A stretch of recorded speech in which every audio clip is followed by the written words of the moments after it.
friends, our guest today was here with me about a year ago, discussing his job as the first on the scene after a person is deceased. This time around, we discussed how he is now an author with a book titled The Gold of Torah, The Silver of Messiah, The Copper of Judgment, 50-plus arguments supporting Messianic apologetics, which can be found on Amazon for purchase now. The majority of this discussion centers around Christianity, faith, and all those things that can't be proven. Here is my friend, Tim Beeker. So, last time I saw you was about a year ago. Mm-hmm. And when you were in here, you talked about your career, which was being the first on the scene after people had passed away. And I assumed you were still doing that. Mm. And as you mentioned just a minute ago, you're not. You left that behind. You want to talk about why, or? Yeah. Never really get too far from it. Being the first on the scene, there's always the first responders, and then and a lot of them can't deal with what we do, which is picking up the body and carting it away and stuff. So, and with old people's homes, nursing care facilities, things like that. Naturally, there are other folks there who have to go through the process of watching the people die.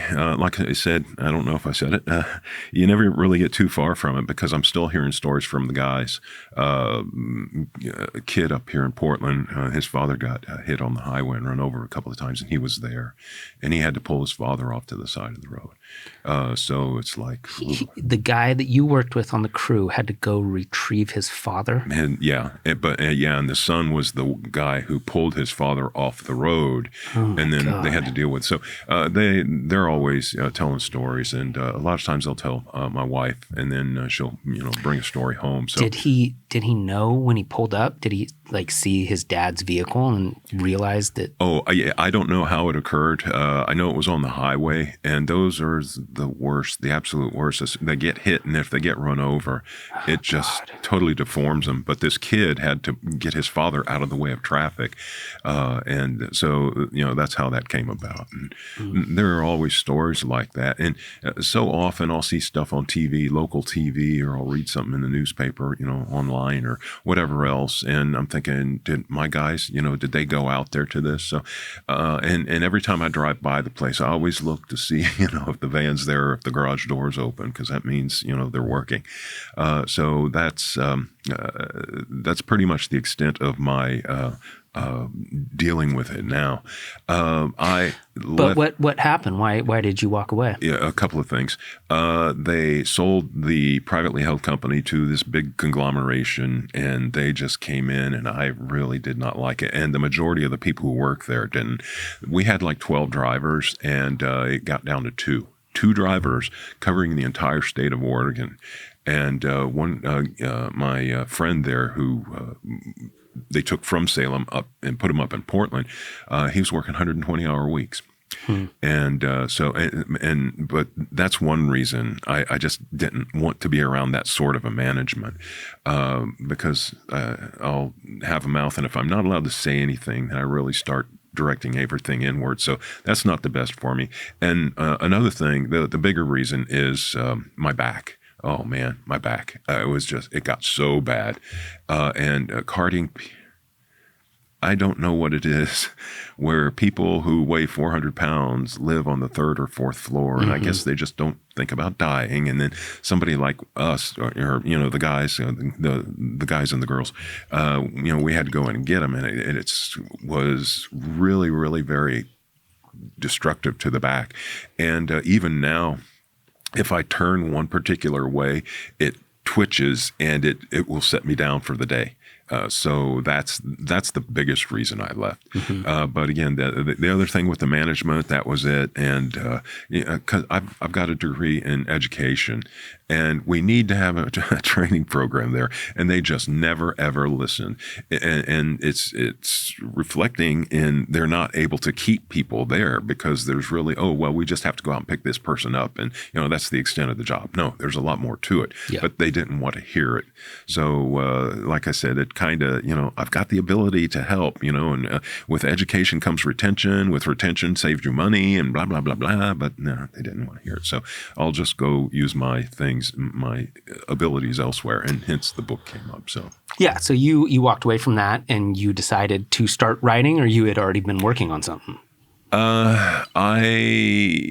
Since about 2005, it's, I guess, a gradual coming to do this very thing. It was just to write this one book. I deal in apologetics.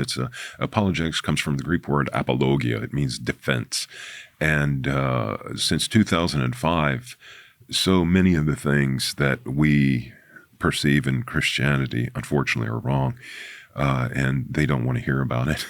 But that didn't stop me because I'm an idiot. So since 2005, I've been thinking about it. And since I didn't have anything after this job, I said, okay, I'm going to sit down. I'm going to write it.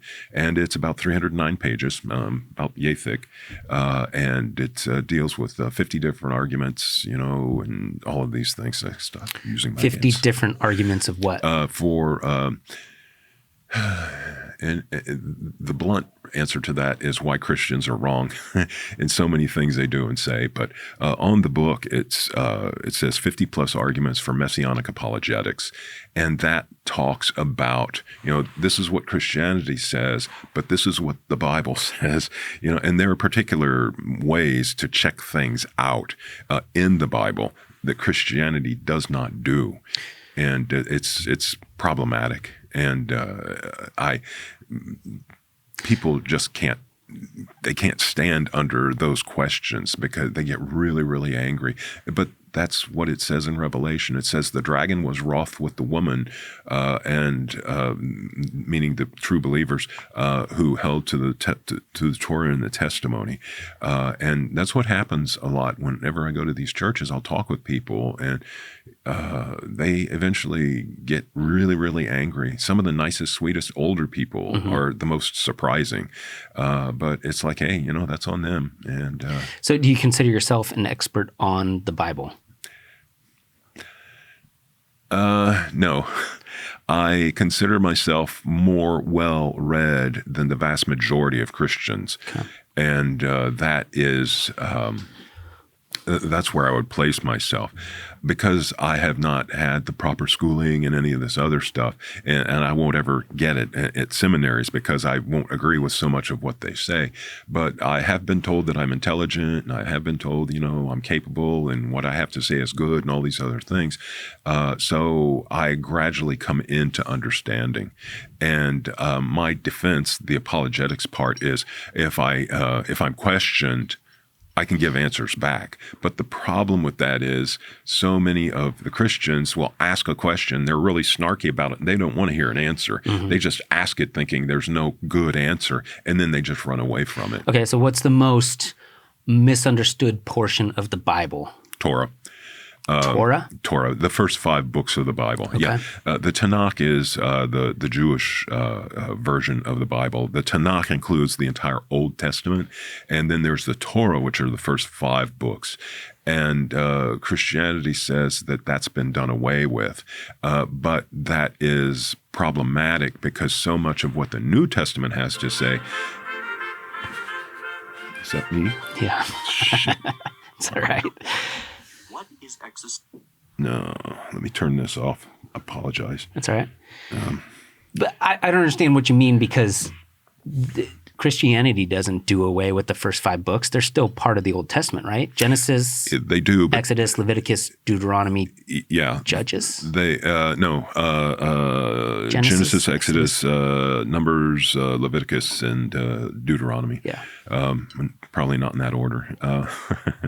But what they do is, as long as that supports their doctrine, they cherry pick out of the Bible to say, oh, this thing from Torah, oh, that's really good. So we'll use that, but we're not going to use this other stuff. Well, yeah, like on the first day, God did this. On the second day, God did that. That's in Genesis, isn't it? Yeah. Mm-hmm. Yeah. So. Yeah. So, and the story of Adam and Eve. Yeah. I was just reading about that recently with genetics and everything. So they're finding that the story of Adam and Eve can be congruent with evolution. So that's something of interest, yeah. But in the first couple of chapters, there's the creation, meaning a day. So many of these young Earth people say, "Oh, it was 24 hours." Well, how can you count 24 hours if the sun and moon weren't there? But the word day, yom, means it can mean an eon or an age. Or an age, 2,160 years. Back in the day. What day? But and they don't want to hear that stuff. But there are so many contradictions of what Christianity has to say as opposed to what's in Torah. And this is one of the things where so many people say that, the God of the New Testament is a God of love, and the God of the Old Testament is a God of hate and war and all this other stuff, and that's improper, because the God of the Old Testament talks about loving your enemy and taking care of your enemy and so many other things. And Jesus, Yehoshua, he talks more about condemnation, people burning in hell, than the entire Old Testament. So there's a lot of misunderstandings. And if I get started on things like Christmas and Easter and Shabbat, the Saturday, and so many of these other things, the Roman Catholic Church has changed those things, and that's what the Antichrist does. He changes time and law. That's talked about in Daniel, and that's exactly what the Roman Catholic Church has done. And all these other Christian denominations, whether they're non-denominational or not, they follow the lead of the Roman Catholic Church, or they're trying to make it look like they don't. And all of it comes out in understanding, having a deeper understanding of what's given in Torah. Okay, so what is your position on religion and belief? Do you believe in God? Oh, yeah, have to. And one of the reasons is Israel. No nation in human history has been scattered to the four corners of the earth. None. If they're scattered, they basically cease to exist. But Israel has come back to the land that they were given and the land that they were promised after 2,000 years. That is absolutely unheard of. How does that come about? I have several answers there, but that's one of the witnesses, I guess I would say, that tends to give support to my belief. Now, belief is intellectual assent, but also belief is behavioral. We have the intellectual assent that says, yes, there is a God, but we have the behavioral that says, if you act this way, you're not acting in a godly fashion. And that's where I lose out, because, just when this went off, I cussed. Well, cussing isn't a sin, but it shows not a very good behavior. So I'll just take that as one of the things for me. But that's the thing about religion, is that you can't prove it. It's all based on faith. So you're saying your faith is based on the fact that Israel still exists. One of the beliefs, one of the facts that you believe that God has saved Israel. One of the evidences, yeah, and it's talked about in throughout the Tanakh. Again, that's all of the Old Testament, and it's also talked about in the New Testament. Okay. And those things, look at the times that we're living in today. Those things have been forecast as well. The epidemics, the pandemics, the people starving, and we ain't seen nothing yet. The wars, rumors of wars, and so many other things. So there's all of that. The prophecies. There have been pandemics and war since Jesus. Since before him. Yeah, since the beginning of time. That's just kind of kind of the nature of where we live, isn't it? Yeah, but there's also certain things in the Old Testament that talk about Russia and China. And in Revelation, it speaks specifically about China. They use the words Russia and China? No, not directly, but they I think it's Revelation. They talk about a 200 million man army coming from the east. Guess how many people China has in its army? 200 million people. Okay. So there's stuff like that. And then it talks about Russia coming down from the north, Gog. Or Magog, I can't remember which. I would have to study on it. But those two things converge on Israel. And the United States is nowhere in any of this. And if we look at the way things are being run today, it's I think I can see why we're not involved in any of that. So, but there are evidences that can be offered. No hard proof, because we can't prove scientifically that something exists that really doesn't exist. In John 4:24 says, God is a spirit, and those who worship him must worship him in spirit and truth. A spirit is not physical. It's not. So there's no real way to prove that he exists or he doesn't. And he, I mean, is just the pronoun that I put on it, because there's a lot of feminine aspects to God as well. So there are only evidences that can be offered, and no absolutely hard proof unless we look at Yehoshua, Jesus, with his death, burial, and resurrection. So many You people. think Jesus was a real person?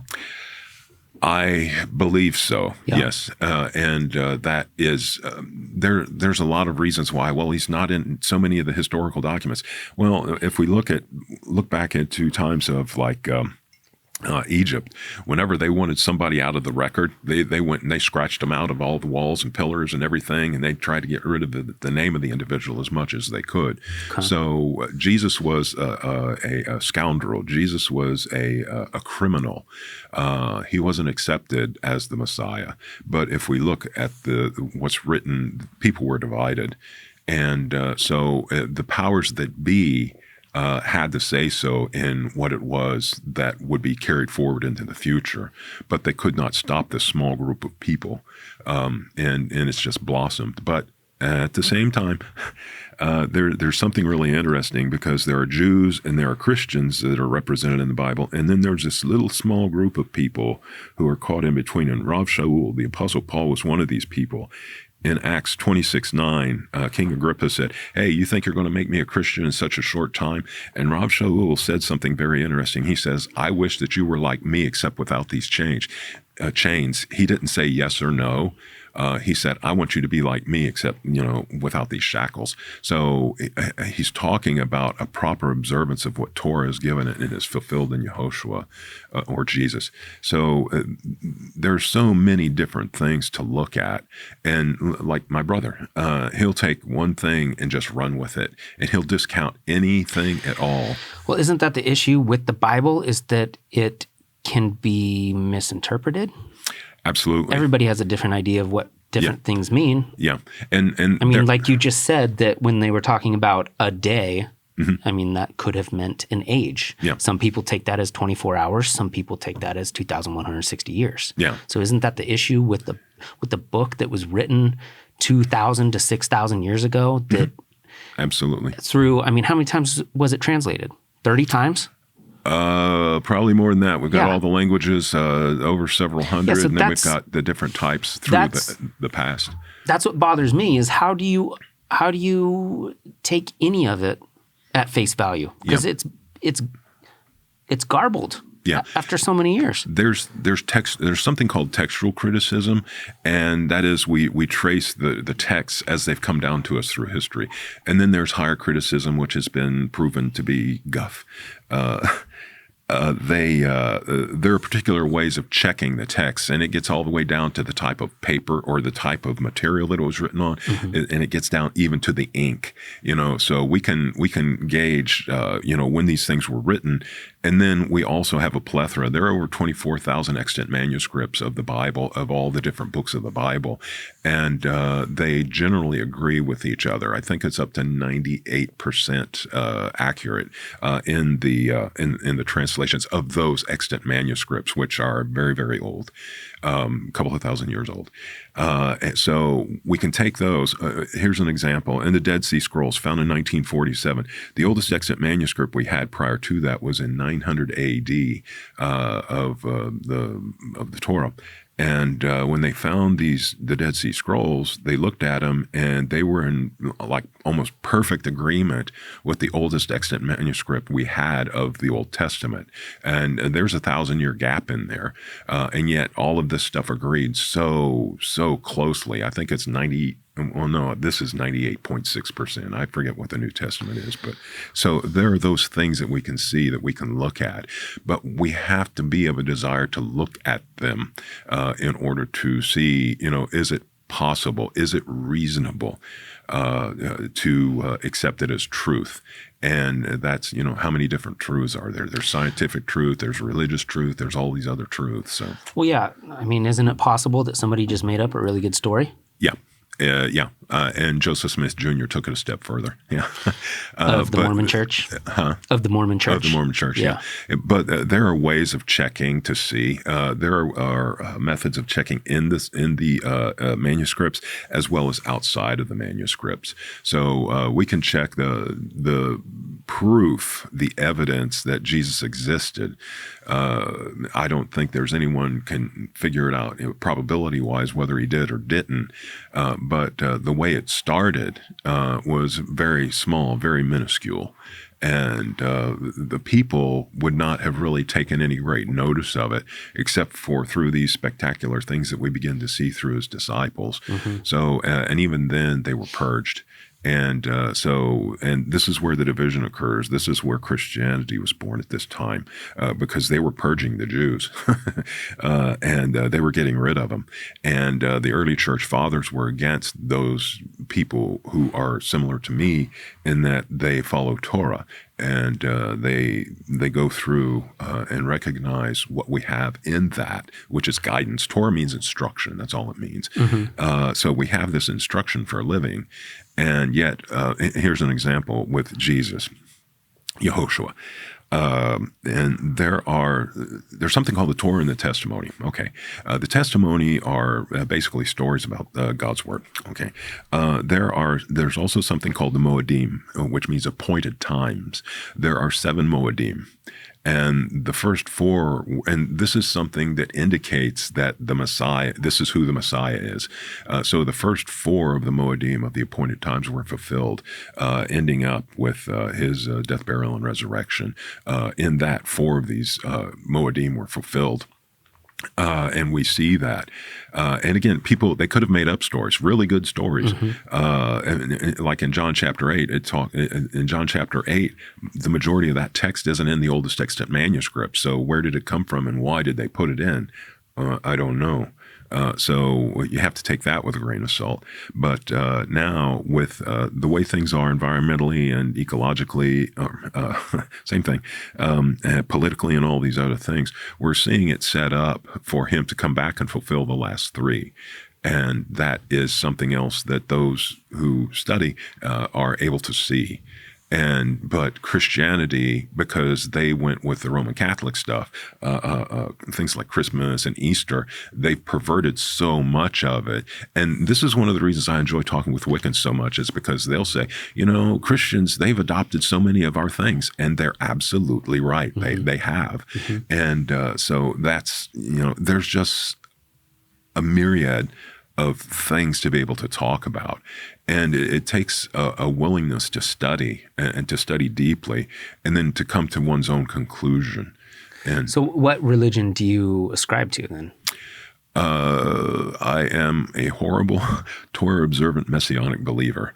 T-O-M-B, tomb. Okay. And like I said, there's the Jews who don't accept the people, the Torah-observant people, and then there are the Christians who don't accept the Torah-observant people.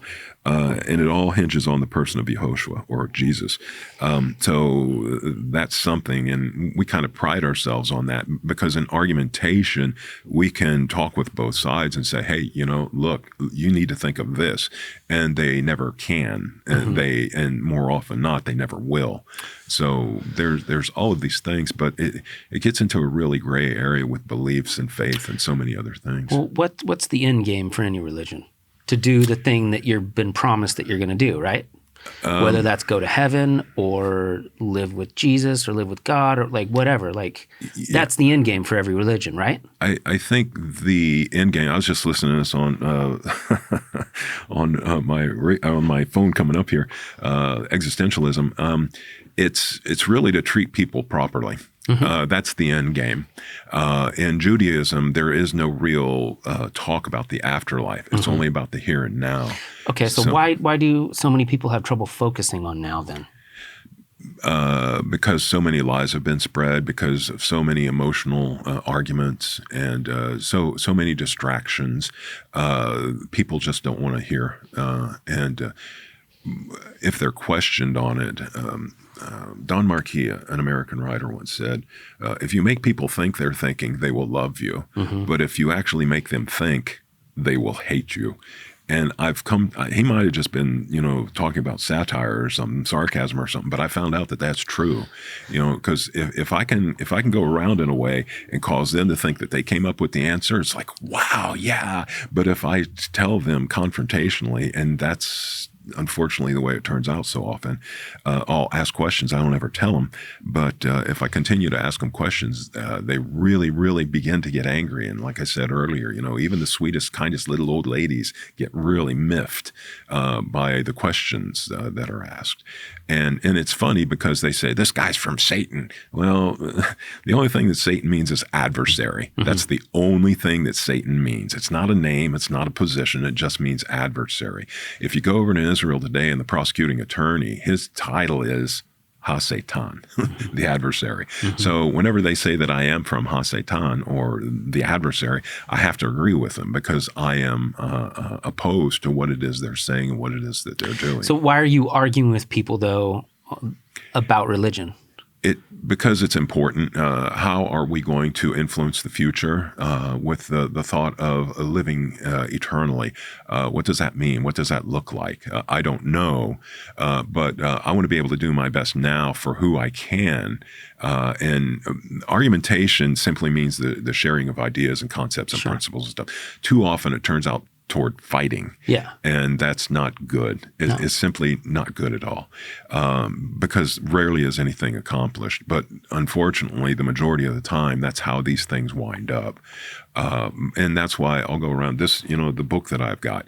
I've written it and people can draw their own conclusions without having me there shoving it down their throat or whatever.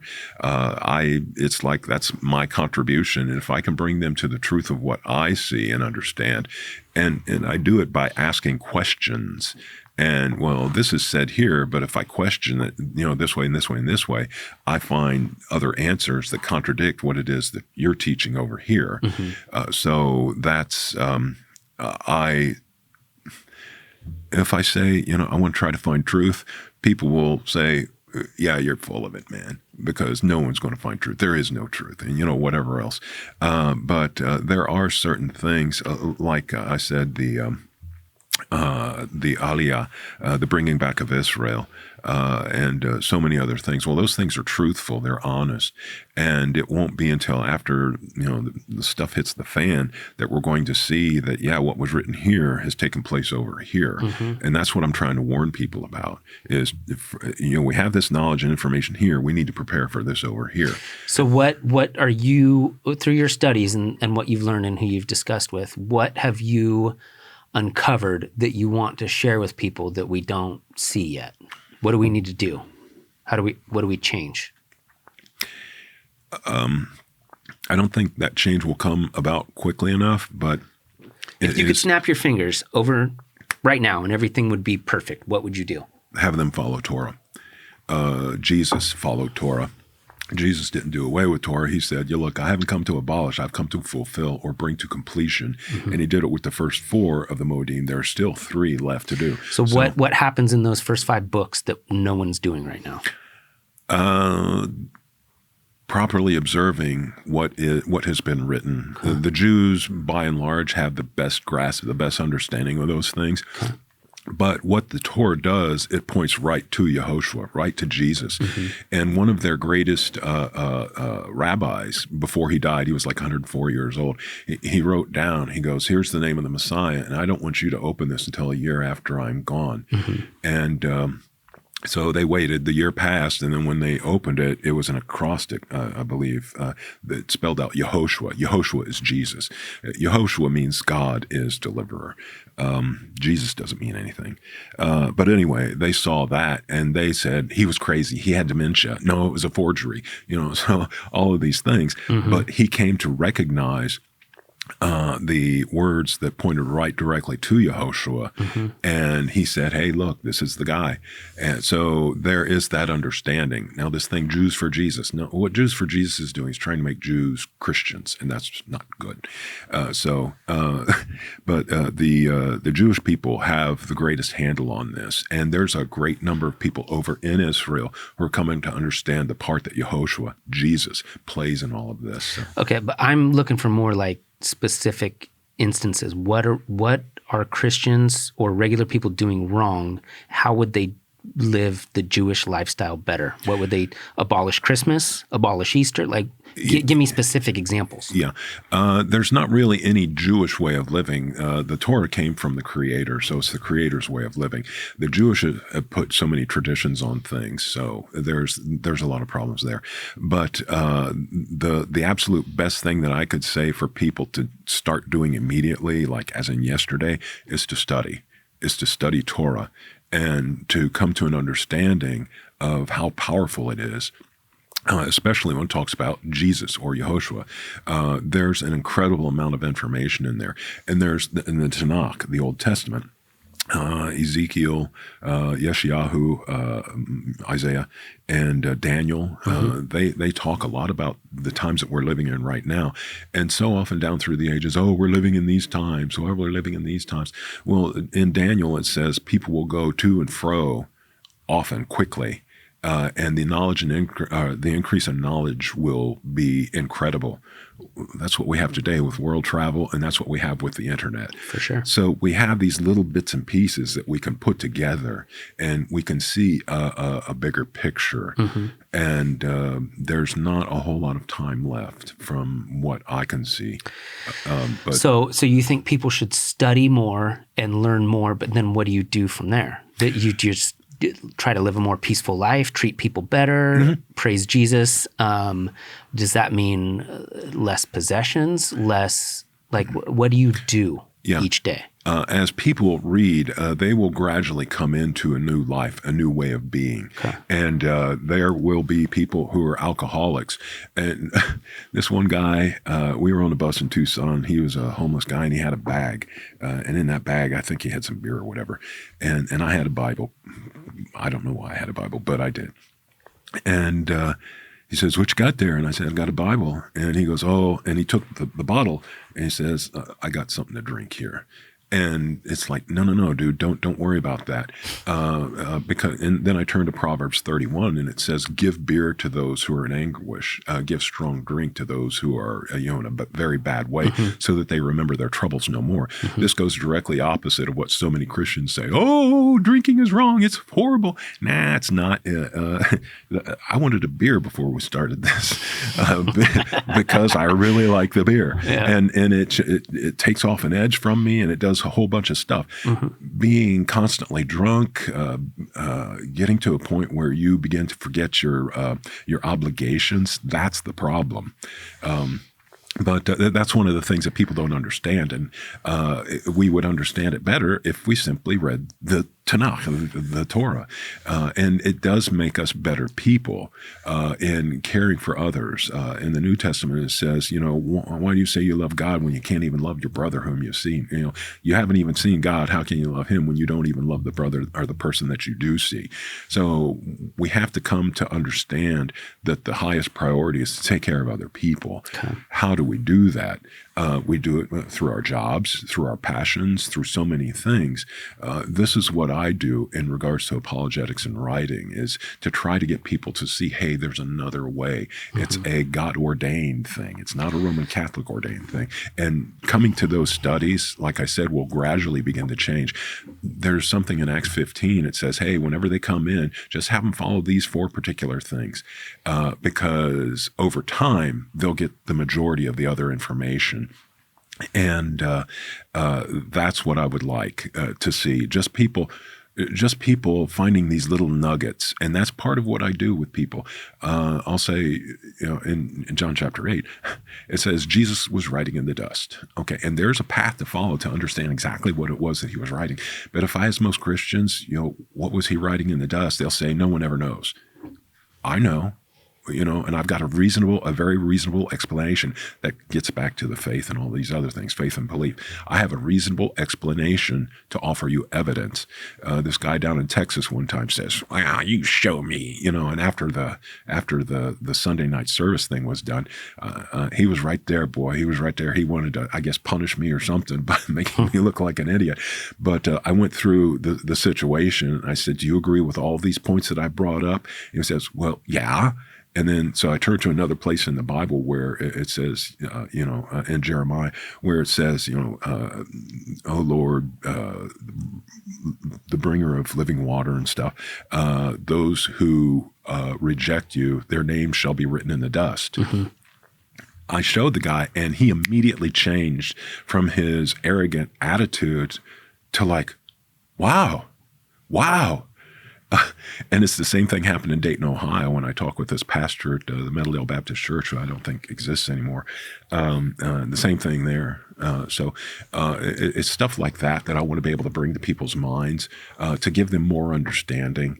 And if they reflect on their behaviors prior to coming to understand these things, then they have no doubt that they can live in a better way. Mm-hmm. And that's my ultimate goal. Study and begin to find these things, begin to find these principles. And this stuff that you say has been done away with, there's fantastic things. Why don't you look at those things? And it's really a joy of mine when I have confrontation, because that's what this dude was down in Texas. Mm-hmm. It was confrontational, but I didn't give my word on anything. I asked him about each of these particular points, and then I said, okay, now turn here to this passage in Jeremiah. And he was astounded. And it's stuff like that. Benjamin Zander said, you're touching people when you see the sparkle in their eyes. And it was fantastic the way this guy changed from one way to another, because that sparkle in his eyes were there. Mm-hmm. So that's what I am after. And that's just one little thing out of hundreds, perhaps thousands, but I don't know that much. But that's what I would. So your goal is to explain to people that the first 5 books of the Bible are the correct pathway to follow to become a better person, to become more godlike. Exactly. And if people could follow those 5 books and live a different life, then things on earth would be a lot better. And what's your opinion of afterlife? What happens later? I don't know. You don't know? No. I have this belief that there will be a new earth, and that the people who are counted righteous, the people who are counted righteous will inhabit that earth. So what about all the people that are dead right now? I don't know. I cannot say, because there's this thought of, I'll tell people about this stuff in Torah, then they talk about, oh, grandma, she didn't believe any of this stuff. What about grandma? What about grandma? Well, she's going to be judged on what she knew and what it is she did. Mm-hmm. So I don't have a problem with those people who have died. Go ahead. I was going to say, so what's your opinion of this omnipotent presence who exists above us, who judges us when we die and says, you screwed up or you were awesome? What's your opinion on the person who does that? Or not even a person, the thing? Yeah. It's Yehoshua talked about it is not I who judge you. He was talking to the Pharisees. He said it is the Torah that judges you. And in essence, what we do is we judge ourselves, and we'll come into knowing all truth at a particular point in time. And that's for the vast majority of us after we die. But time ceases to exist for those who are dead, in the sense that we who are still living are living it. They're dead one moment, and they could go through 2,000, 3,000, 4,000 years of time and be unaware of anything. And then all of a sudden, at one point with the resurrection and all these other things, they are made aware. So it's after all of this time, there's this big black dark space, but to them, it seems like they die and then they're awake immediately because they have no consciousness of anything here. So we have that understanding through Scripture that we'll all be made to see and understand the truth of matters. And when we stand against this perfect person, Yehoshua, Jesus, then we will basically condemn ourselves. But it's the people with the contrite heart that God looks to rescue. And when we say, oh, I was so wrong, whether it's in this life or if we get a chance afterwards, Hebrews 9:27 says it's appointed for man to die once, and then after that comes judgment. So I would assume that it's during this lifetime, just like that Jewish rabbi. He was probably against Jesus for so long, but then at the end he recognized. So I don't know. I can't judge. I can only think about things and say, well, here are these thoughts. But do you think that there is this thing that judges you when you die? In regard to being judged, I think we come to a recognition. Is that a word? We come to You just made it up. Huh? You just made it up. Okay, parapherical is another one of the words that I've made up. Anyway, when we come to see and understand, when we see perfection, then we will come to understand how far we've fallen short. Yeah. So it will be that. It's not necessarily a God, with this big whip up there cracking and say, you're going to hell. I don't believe about the fire and the brimstone thing because there's so much metaphor. Gehenna is the trash dump outside of Jerusalem. Hell is not like a trash fire. It's not like any of this stuff. But so many people take the hellfire and brimstone thing and kind of use that as a cudgel to beat people with. If you don't believe, you're going here. Well, I kind of question that because that's unjust. That's unrighteous. Okay, so you're saying you think that you die and then you go compare yourself against the perfect thing, and then who decides whether or not you go somewhere? I don't know. Rav Shaul, the Apostle Paul, says, I care very little if I'm judged by you or any human court. Indeed, I do not even judge myself. I will wait for the Messiah. I will wait for the Lord. I will wait for Adonai to come. And then when he comes, then he'll judge everything. So for me to say anything... This one guy, this Baptist guy in Dayton, Ohio again, he goes, are you saved, brother? And then I quoted that passage to him and I said, look, I don't judge myself. And boy, he got bent out of shape. So for me to say, who's going to make it or how are they going to make it, I cannot say. But you have a belief.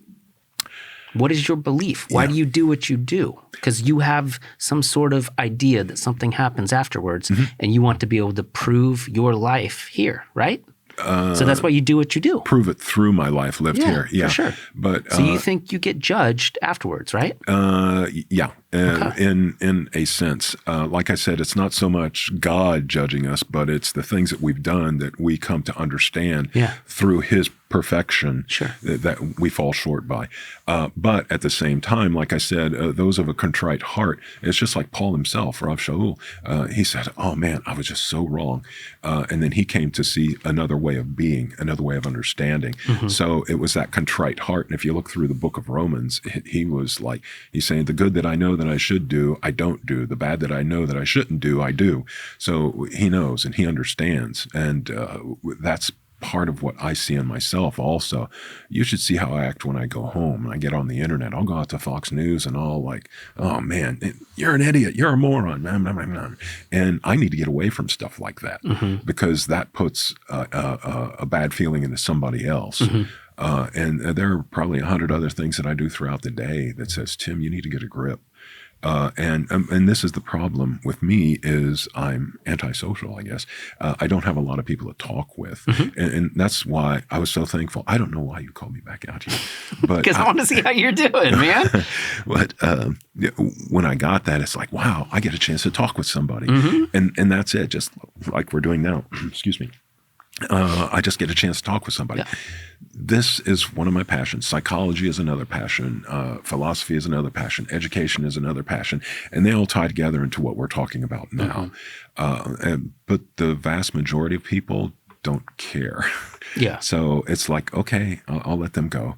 And I'll try to tell people in whatever way that I can, this is what I see. Please check it out. And this is what I always say, prove me wrong. I don't have a problem with being proven wrong, but That's the problem, though. You can't prove anything with religion. Everybody's just saying my opinion's right and yours is wrong. You can't prove any of it. Well, there's reasoning. That's why there are people in the Middle East that strap bombs to 9-year-olds. I know. They're trying to prove that their religion's right. And there are the differences that we see between the monotheistic religions that I side with Judaism, not with Christianity and not with Islam, for particular reasons. I know of no Jew who wants to kill the Muslims. I know of none. But you speak with more than just a few, Muslims, and they'll say death to Israel, death to America, because they're supporting Israel. So that right there is one of the things I look at and I go, okay, I look at that. But that was the same thing that happened in the Middle Ages with Christianity in trying to separate the Jews from Torah. That very same thing happened with them. So it's really problematic. Well, how do we come to understand that we should be following this religion or that religion because of what it is they've done? And, and I understand arguments as to what Israel did way back when in the day of Moses and all those other things. So there are a lot of arguments that can be had. Well, yeah, what about this? What about that? And generally, whenever I come into those things, I'll ask questions rather than tell them anything. It's just like now, how do you asked me a few times about, who judges you? How are you judged or whatever? I'll circumvent the question and get around it just to get more information out. Mm-hmm. And then eventually I'll say, well, I don't know. Mm-hmm. And epistemologically speaking, we don't know a whole lot. I know that this Coke here is pretty tasty. I know that, mm-hmm. but other people would probably throw it, out the window. Mm-hmm. Well, okay, but I still know that it's pretty tasty. Yeah. I don't have a belief in it, but if I tell somebody else about it, oh man, this is great. It's a little bit of coffee, a little bit of vanilla, a little bit of Coke. Man, you got to try it. And so they in their mind go, yeah, I think that I would like that. It's a particular belief, but they can't really pin it down with experience. But it's tangible. And that's nothing about religion is tangible. It's all a belief. Well, and a lot of it has to do with where you're raised and who your parents are. Yeah. If you had grown up in Tibet, do you think that you would believe what you believe? I don't know. Because I would be curious enough, as I am now, to continually look into things. Mm-hmm. Not being tangible, what we have is the religious brought into the tangible with Yehoshua. And that's the thing. Jesus said, there's no way to God except through me. And that makes a lot of people angry.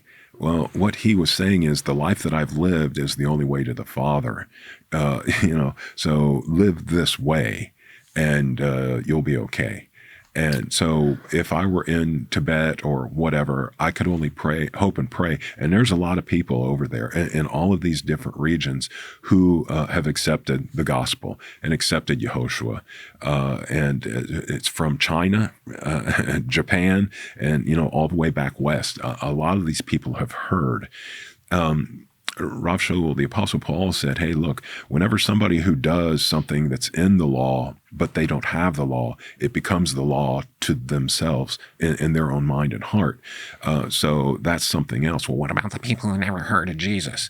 Well, I think they've kind of heard about him in a way, but we can get down to specifics. There's something called general revelation, which all men have, and then there's special revelation that comes through Yehoshua. Mm-hmm. And that's where the tangible comes in at. We have a tangible person living in a specific way that shows us how to live. And it's that's not tangible, though. It's a story. Well, This is tangible. Yeah. This is real life. Yeah. As far as I know, unless I'm tripping right now. I didn't eat any acid today, but if I had, maybe this wouldn't be real. This is real. Yeah. Religion is not. Yeah. And it's not, maybe it's real. It's mm-hmm. not tangible. I'm saying every single faction of anything, including the one that you believe, mm-hmm. is a story that may or may not be real. Right. You choose to believe that it's real. Right. Exactly. Yeah. I don't understand how you can discount anybody else's belief. Oh, I don't. Do you think Scientology is a possibility? I don't know about Scientology other than Tom Cruise does it. But this is what I would do. I would take whatever there is and measure it against Torah, mm-hmm. And say, well, this is my foundation for, knowledge and understanding. And, you got this stuff over here. Well, how does it agree with this? Mm-hmm. So this is kind of like the filter, and it's even more refined with Yehoshua. So we have these things coordinated, and Scientology, if we look at the history and we look at their efforts and how they work, it's like, I don't know about that. I'll steer clear of that. Mm-hmm. And if they're right, well, okay, I guess I missed out on a lot of stuff. Mm-hmm. But in regards to what I see, that's not the way to go in regard to what I see and understand. For sure. But that's where it gets into asking questions again, because as soon as I tell you something, it will be challenging to you. But if I ask you something, then it takes on a totally different character. So that's what I try to do with people. Well, you say this, but what about this? And that's what I would do with any of them, meaning the plethora of world religions. So there's this guy chilling up in the clouds, and he decides he's going to tell people that he's responsible for everything. And he created everything. And everyone that's alive should praise him because he's the best thing that ever happened. He created everything. Why wouldn't that loving person just not tell anybody anything and let people do what they do? Why have them praise him? Yeah, he does allow them to do whatever they want to do. That's the thing. Yeah, but if there were no religion, if there were zero religions and people were just people, don't you think there'd be a lot less conflict? Yeah, but there's always a but, or it depends. We have to have behaviors codified. Don't go around killing people. That puts a tarnish on your image. Yeah, but it doesn't matter if there's religion or not. People are going to kill people.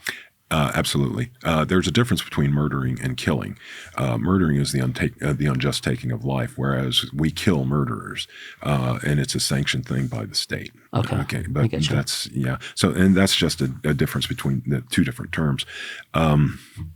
Getting old, forgetting. Oh, in Isaiah, it says that I create light, I create darkness, I create, goodness, I create calamity. I am Yahweh, I am the Lord. So it's like, okay, he's created calamity. He's created all the good things and all the bad things. and this gets into deeper thought, but for Romans, it says all things are good for those who believe and are called. We can take an evil situation and say, yes, it's horrible, but I'm going to make something better of it.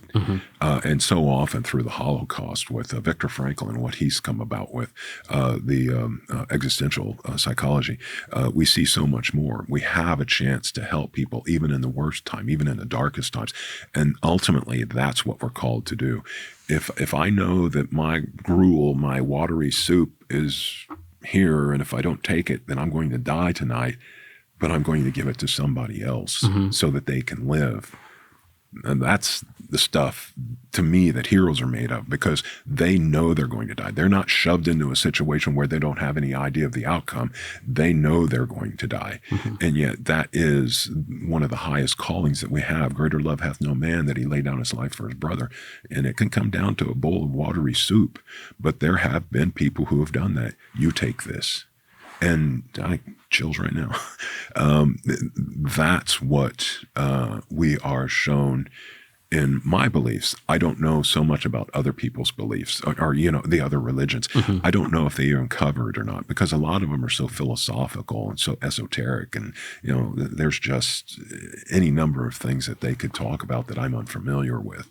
But I have mine tied up through this history that we see in Torah and the Tanakh, all the way up to Yehoshua. And I don't see any holes or gaps in it. But other people will, and they'll question it, or they don't really question it. They just say something and then they don't want to hear an answer. And that's okay. I don't have a problem with that. I'll let them paddle their own boat to, wherever it is they're going. And I'm not going to say, hey, stop, because I used to be that way before, and it doesn't do anybody any good. So, but, that's why I say I got this book that I've written, and people can excoriate me if, they look at the book. And so what do you think that people gain from reading the book? Probably some good understanding, some deeper understanding of the tie between the Torah and the New Testament, or what's called the Brit Chadashah. So it's a unifying principle that I would like for them to be able to see, because so often we're a New Testament church. Okay, well, immediately I'm thinking, I'm not going there because they're excluding 2/3 of the Bible. That 2/3 of the Bible brings up that last third, and it's the most miraculous, I can't say miraculous, it's one of the greatest things that I've ever seen. So it's that sort of a thing. I'm not going to go into those congregations. And this is something George Carlin said. He hates people. He hated people, and I can kind of understand that. And but he says, if I get a person that I can talk with them individually, I will love that person, and I will talk with them, and I will help them see and understand. Yeah, he basically meant he hated crowds, the group mentality. Yeah, the social stuff, the herd mentality, and that's what I try to avoid. Because if I stand up in this New Testament only church and I say, "Excuse me, but," no one's going to listen to me. And that's okay. I don't, like it, but that's the way it goes. But if I go into a Sunday school course or a Sunday school class, and they're talking about these really superficial things and watered down version of this, and I cannot tell you how many times I've been there, some total stranger, and they talk about one thing, and then I add a lot more color to it, and a lot more depth. They'll say, "Wow, that's amazing." Mm-hmm. And it's like, in my mind, I'm thinking, well, why didn't you already know this? You've been to this church for 40 years. But then how long did it? I was 45 when I came into this knowledge. So, that's what I'm after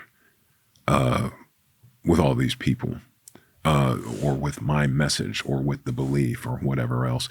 I believe it's a reasonable belief. And the questions that you bring up are very valid. Mm-hmm. How can we trust the Bible through so many different translations? There is a science that shows us, boom, boom, boom, boom, boom, all the way back. And the higher criticism, redaction criticism, the textual criticism, all of these things combined show us what we have. So there are ways of coming to understanding. Yeah, it's pretty trustworthy. So, but trying to get somebody to listen to that, it's really, really extremely boring, unless your mind is tilted that way.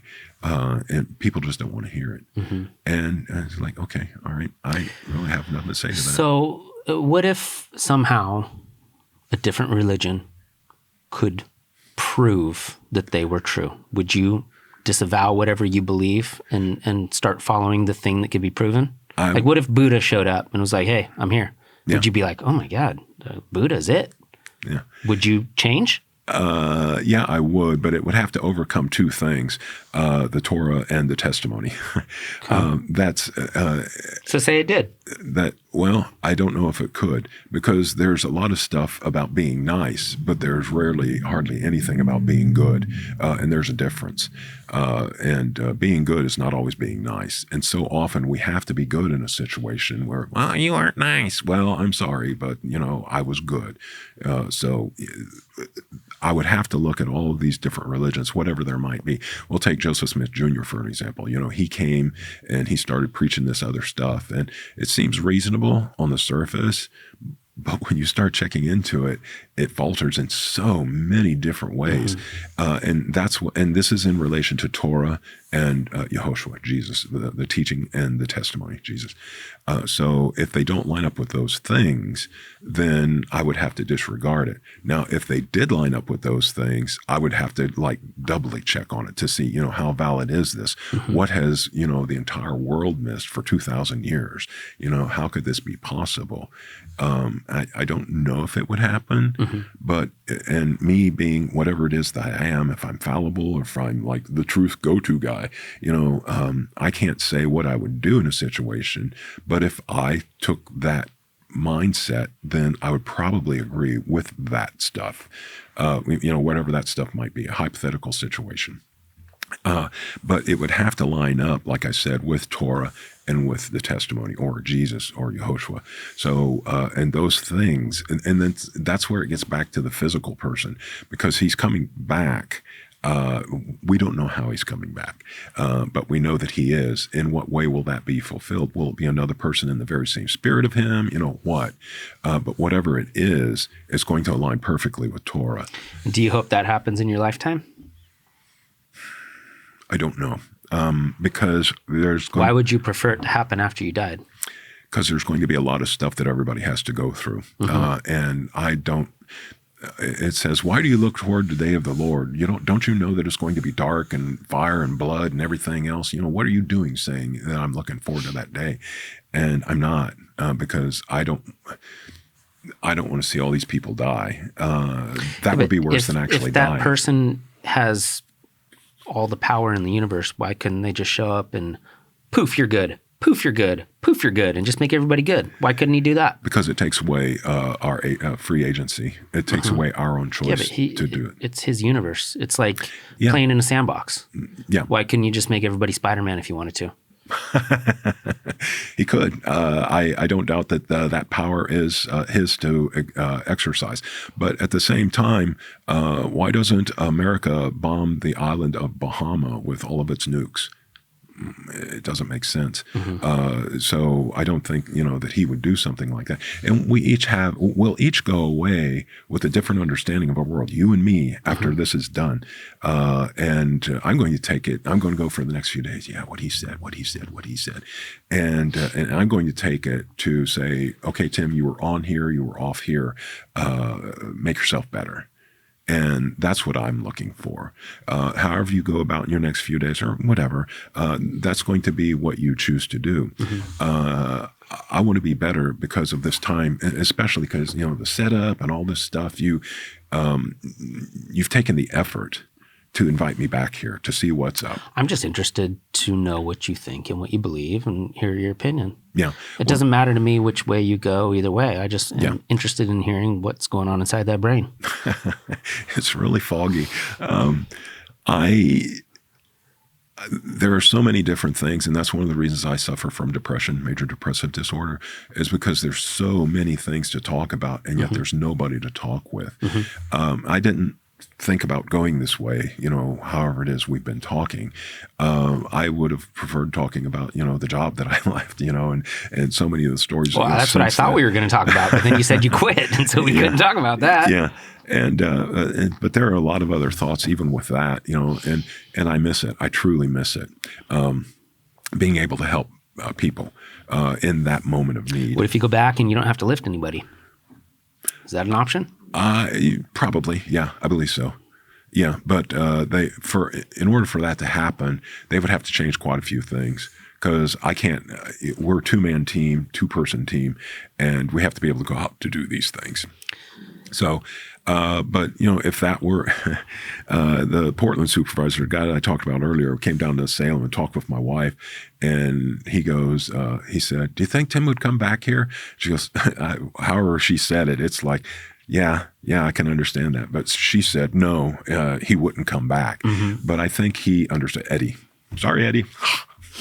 I think he understood my problems with the company as well as my physical problems. So, but if it could be made to for me to go back out there to do stuff like that, I would. And I've even thought about setting up a nonprofit for that'd be cool. Helping people. Yeah, and that's something. But what stops me is, that's like a business, and I'm horrible at business. I don't know any of these things, and that's what has stopped. You just need to connect with the business mind. Yeah, I know. If you're the creative side, you just need a analytical accountant type to do the other stuff. Yeah. Yeah. Well, that's something that I need because I've got trying to make my own little video things at the house and podcasting and green screening and all this other garbage, and then the voiceover and then the writing. I do need someone like that, but I haven't an idea where to start. Yeah. I would prefer to do things like that than to spend the time talking about the stuff that we've been talking about for however long, because we just skim over the surface of all of this, and there's just so much more to be said. And I'm going to drive back down to the house in Salem. I'm going to say, "Oh man, I should have said this. I should have said that." That's how it goes every time. Huh? There's only so much time that we sit here and talk, and there's a million things that we don't ever get to. Yeah. So, but talking about something like that, if I could do a nonprofit, hey, have you lost somebody recently? And it can get all the way down to dogs and cats and stuff because people put their time and effort into their animals. Oh, yeah, for sure. And as a matter of fact, I've heard guys wail when they had to bring in their dog, and I've never heard that on any of the jobs that I went on prior to that. So there's that ability to help people, and for them to let off steam or do whatever. And my psych thing and my geriatric psychology. So many older people have these pets and stuff. I wish I could help there, but that's because of my religious thoughts that drive me toward that. And it's just a part of who I am. It doesn't have to be a part of anybody else's life. But and I'm going to say this, and it's not bragging on my part, but Kelly, my wife, she got a call from these people who their trailer burned up and they lost their dog. And she said, we can't get anybody out there to you. And then she said, but wait a minute, I know somebody. And then she called me up and she says, can you go out here and do this? And I go, yeah, absolutely. And the woman was distraught when I got there. She didn't want to see me. The dog was already in a bag, but when I picked the bag up and to put it in our Jeep, she didn't want to be around. Yeah. And so I put it in the Jeep and I said, this dog is going to my wife. She'll take good care of it and everything else. And for whatever reason, and it's not dependent so much upon me, the guy gave me $100 for coming out there. And I wasn't working. It's not my job or anything else, but it was his way of saying thank you. Yeah. And it's like, no. He goes, take it. It's like, okay, since you put it that way. Okay. Yeah. But for them simply to have been thankful, and say thank you, and then go ahead and go out into the office and take care of matters, that would have been perfectly fine with me. But that's what I'm after, is to go just a little bit above and beyond what other people would do. No, that's too far out. Oh, it's 150 miles? Give it to me. I like driving. And so that's what I like doing, and that's what I see in my religion. And the Mormons are fantastic people. They got their stuff together. I look at them and I admire them for everything that they have got, and the Jewish handmaker system and all these other things that they do. They're fantastic, and I just sit back and I go, okay, cool. There are some people who are striving to do what's right and good. So, but I can't say one thing or another about any of the groups. Well, yeah, I think that's a good direction for you. If you can hook up with the right person, I think that would be a cool endeavor. Yeah, well, I'll have to write to you again to get more information on that. I don't know. Like I said, I'm totally clueless about that stuff. And each time I went ahead and started, you've got shark fin. I went ahead and did and this is because of you talk with me, and I went out to the state and did my $100, and now I got Hachamor Enterprises LLC. Ooh, nice. Yeah. It's really easy to set up. Oh yeah. I had no idea until I did it. Yeah. It's easy. And I was like, okay, cool. Now what do I do? Yeah. I got to go talk with people. I just like, damn, I've got a problem with that. So, well, you do great here.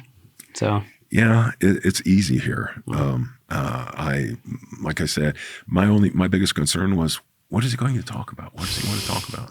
That's what everybody always says. What are we going to talk about? Yeah, you always find something. Yeah, and I remember the first time you said, "Don't worry about anything. Don't come with an agenda or anything. We'll just talk." And so that's what it was. But with that job, I think that's the absolute best job I've ever had. And there are some things that I think everyone should do and get at least a bachelor's degree in psychology, so they'll understand how everybody is so screwed up, and then do that job like a mortuary transport driver, because you really get to see life in both of those aspects. Yeah. So it's something to touch people with. Yeah. Cool. Well, I think that's a good spot. I appreciate you coming up again. It's good seeing you. Good talking with you. All right. Thank you. We'll put the link to to your book on Amazon in the profile and everything. Oh, okay. Cool. All right. All right, cool. Yeah, I can do that. Okay, thank you.